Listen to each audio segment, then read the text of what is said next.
ہوئے، جس کا مشن دعوت اللہ، جس کا نصاب کلام اللہ اور جس کا معلم محمد الرسول اللہ۔ یہ وہ مدرسہ ہے جو علمی سرگرمیوں کا مرکز ہے، جو عملی سرگرمیوں کا مرکز ہے، جو تنظیم و تبلیغ کا مرکز ہے۔ اس درسگاہ سے حضرت عمر ابن خطاب رضی اللہ تعالی عنہ فیضیاب ہوئے۔ اگر آج آپ تو تاریخ کے اوراق پلٹیں تو حضرت عمر کی عظمت، ان کی جلالت، ان کی قدر و منزلت روز روشن کی طرح عیاں ہو جائیں گی۔ عمر وہ جس نے عناصر اربع پہ حکومت کی، پانی پہ حکومت کی، مٹی پہ حکومت کی، ہوا پہ حکومت کی، آگ پہ حکومت کی، مٹی پہ حکومت کی۔ زمین کانپ رہی تھی، ٹھوکر لگا کے کہا تھم جا، وہ تھم گئی۔ آگ پہ حکومت کی۔ آپ کو بتایا گیا کہ مدینہ کی وادی میں آگ لگی ہے، حضرت عمر نے کہا کہ یہ میرا رومال ہے، یہ لے جاؤ اور آگ سے کہنا کہ عمر نے دیا ہے۔ پانی پہ حکومت کی۔ آپ کو بتایا گیا کہ دریا رکا ہوا ہے، آپ نے کہا کہ میں پرچی لکھتا ہوں، دریا کو جا کر دے دینا۔ ہوا پہ حکومت کی۔ منبر پہ بیٹھ کے خطبہ دے رہے ہیں حضرت عمر فاروق رضی اللہ تعالی عنہ۔ کئی میل فاصلے سے جہاد ہو رہا ہے، وہاں مومن مشرک، وہاں سے اللہ نے دکھایا، یہاں سے ہوا کو حکم دیا، یا ساریہ الی الجبل، ہوا پیغام لے کے جا رہی ہے۔ بیت المقدس فتح کرنے کے لیے جا رہا ہے، وہاں کا پیغام آیا، عمر آؤ، آ کر چابیاں لے جاؤ۔ حضرت عمر نے پرانے کپڑے پہنے ہوئے تھے، اماں عائشہ نے پیغام بھجوایا کہ عمر نئے کپڑے پہن کر جانا۔ حضرت عمر نے نئے کپڑے پہنے، لیکن پھر بعد میں ذہن میں یہ بات آئی کہ نہیں، مجھے پرانے ہی کپڑوں میں جانا چاہیے تھا۔ اب ذہن میں یہ بات آئی تو نئے کپڑے اتارے نہیں، کیوں؟ اماں کا حکم تھا۔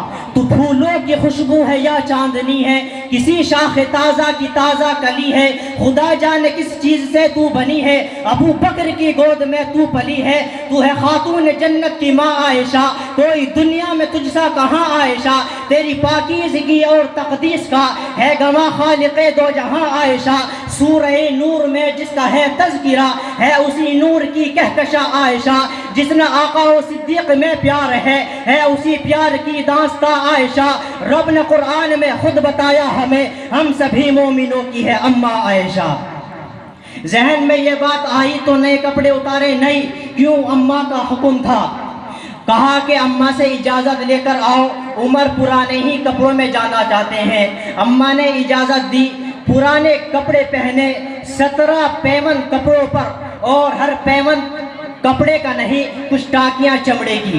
اسلم نامی غلام کو بلایا، اسلم سواری لے کر آؤ۔ اسلم سواری لے کر آئے، حضرت عمر گھوڑے پر سوار ہوئے، آبادی سے باہر نکلے تو گھوڑے سے اتر گئے۔ اسلم کہتے ہیں کہ میں سمجھا شاید امیر المؤمنین قضائے حاجت کے لیے اترے ہیں، لیکن نہیں، کہا کہ اسلم اب تم سوار ہو۔ یہ بدلتے رہے۔ اسلم کہتے ہیں کہ جب بیت المقدس سامنے تھا، میری باری گھوڑے کے اوپر تھی اور حضرت عمر نے گھوڑے کی مہار پکڑ رکھی تھی، گھوڑے کی لگام پکڑ رکھی تھی اور گھوڑے کے آگے آگے چل رہے تھے، اور میرے آنسو تھم نہیں رہے تھے جب میں نے دیکھا کہ حضرت عمر کا جوتا ٹوٹ گیا، ایک ہاتھ میں جوتا پکڑ رکھا ہے اور ایک ہاتھ میں گھوڑے کی لگام پکڑ رکھی ہے اور گھوڑے کے آگے چلتے ہیں۔ ہے کوئی کسی ملک کے پاس، دنیا کے کسی مذہب کے پاس ایسا حکمران، 22 لاکھ مربع میل کا اکیلا حاکم، جس کا دبدبہ، جس کا جلال آج بھی پوری دھرتی پہ ہے، جس کا دبدبہ، جس کا جلال یہ ہے کہ آج کا کافر یہ لکھنے پہ مجبور ہے کہ اگر اس دھرتی پہ ایک اور عمر آ جاتا، پوری دھرتی پہ اسلام پھیل جاتا۔ آج کا کافر یہ لکھنے پہ مجبور ہے کہ اگر اس دھرتی پہ ایک اور عمر آ جاتا، پوری دھرتی سے کفر کا نام و نشان مٹ جاتا۔ گھوڑے کی لگام پکڑ کر گھوڑے کے آگے چلتا ہے کوئی دنیا کے کسی مذہب کے پاس، کسی ملک کے پاس ہے ایسا حکمران جس نے دنیا بھر کو طرز حکومت سکھائی، دنیا بھر کو حکومت کرنے کے طور طریقے سکھائے کہ حکومت کیسے کی جاتی ہے۔ کون عمر؟ مرد جلال مرد ہنر بھیجنا پڑا، اونچے بدن پہ اونچا ہی سر بھیجنا پڑا، سب سے بڑے نبی کی حفاظت کے واسطے فولاد سے بھی سخت بشر بھیجنا پڑا، بڑھنے لگا تھا زور جہالت کی فوج کا، روئے زمین پہ رب کو عمر بھیجنا پڑا۔ کون عمر؟ سب سے پہلے جس نے کعبے کا دروازہ کھولا عمر بن خطاب ہے، سب سے پہلے جس نے اعلان ہجرت کی عمر بن خطاب ہے، جس کے سائے سے کفر لرزتا تھا عمر بن خطاب ہے، جس کے سائے سے کفر کانپتا تھا عمر بن خطاب ہے، جس نے کلمہ حق پڑھا پھر نہیں چھپایا عمر بن خطاب ہے، جس کی زبان پہ حق بولتا تھا عمر بن خطاب ہے۔ کون عمر؟ وہ آدھی دنیا کا حکمراں تھا۔ جب میں تاریخ میں یہ پڑھتا ہوں کہ اس نے 22 لاکھ مربع میل پہ اسلام کا پرچم لہرایا تو کہتا ہوں وہ آدھی دنیا کا حکمراں تھا۔ کون عمر؟ جو در کعبے کا کھلوائے اسے فاروق کہتے ہیں، جو رب کا دین منوائے اسے فاروق کہتے ہیں، جو آئے اور چھا جائے اسے فاروق کہتے ہیں۔ دمے ہجرت وہ نکلا اور للکارا پجاری کو، ناری ہر بدبخت ناری کو، حلالی ہو تو روکو آج عمر کی اس سواری کو، میں موتیں بانٹنے نکلا ہوں بتلا دو بھکاری کو، جو کفر کے چھکے چھڑوائے اسے فاروق کہتے ہیں۔ کون عمر؟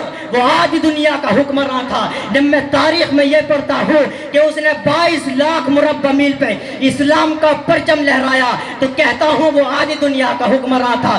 جب میں تاریخ میں یہ پڑھتا ہوں کہ کفر لرزتا تھا، کفر کانپتا تھا تو کہتا ہوں وہ آج دنیا کا حکمراں تھا۔ جب میں تاریخ میں یہ پڑھتا ہوں کہ شیطان بھاگتا تھا، شیطان راستہ چھوڑ دیتا تھا تو کہتا ہوں وہ آدھی دنیا کا حکمراں تھا۔ اور جب میں یہ پڑھتا ہوں کہ وہ یتیموں اور بیواؤں کا بوجھ اپنے سر پر اٹھایا کرتا تھا، اور جب میں یہ پڑھتا ہوں کہ خلیفہ ہونے کے باوجود اس کے کپڑوں پر 70 سے زیادہ پیوند ہوا کرتے تھے، جب میں تاریخ میں یہ پڑھتا ہوں کہ بیت المقدس فتح کرنے گیا تو خود پیدل تھا، سواری پہ غلام تھا، جب میں تاریخ میں یہ پڑھتا ہوں کہ موت کا سرانہ لے کر اینٹ کا سرانہ لے کر درخت کے نیچے سو جایا کرتا تھا تو کہتا ہوں وہ حکمراں بھی مگر کہاں تھا؟ وہ آدھی دنیا کا حکمراں تھا، وہ حکمراں بھی مگر کہاں تھا؟ بڑا مبارک ہے نام اس کا، ستاروں جیسا مقام اس کا، وہ ایک شاہین صفت مجاہد جو سوئے منزل رواں دواں تھا، ابھرتے سورج سے تاج مانگا، سمندروں سے خراج مانگا، کسے خبر کہ اس کا سکہ جہاں میں جاری کہاں کہاں تھا؟ حسن سے پوچھو، علی سے پوچھو، تم اس کے بارے نبی سے پوچھو، اندھیری صف میں چراغ بن کر پوری دنیا میں ذو فشاں تھا، ایمان میں، ایقان میں، احسان میں یکتا عمر، باد بہاری کی طرح گزرا عراق و روم سے۔